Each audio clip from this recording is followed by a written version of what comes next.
Hello and welcome to PC Tips and Tricks. In this video we'll be going over how to make a simple drop down arrow in Microsoft Excel, something that looks a little like this. So to start off, what you'll need is a few tabs, one being what you want to actually create and another being a code tab. Here we see in our code tab we have customer and a couple of names, quantity of shoes, shoe brands, shoe size, shoe color and shoe price, and these will all be used later on. So step number one is to create your order sheet or whatever you need to make using the drop downs, and we want to fill out the customer name. So to start with, we go to data validation, we go to list, and then we go into the source text box and click on this little arrow here. We go to the code and go to the customer's name and select all of these cells. You can select even more than you have writing in, just in case you want to add some later on.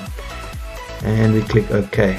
So now this allows us to select any of the names that were in our code tab.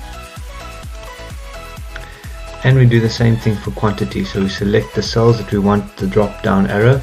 We go to data validation, we select list, and we go and select the quantity of shoes. We'll do the same thing for shoe brand, data validation, we go down to list and we select the shoe brands that we have. Obviously I can select a few more in case we need to add any in the future.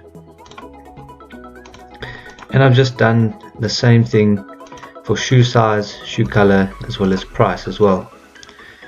Here we see a completed form where we have selected the quantity of shoes. Let's say we have LeBron coming in. He wants 3 Puma shoes that are shoe size 6.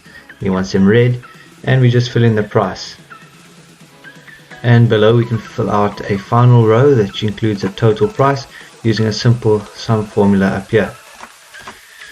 The nice thing about using this formula as well as the drop downs is as you change the number in the drop down and change the price, the total daily price will change automatically, as well as the total price for the day.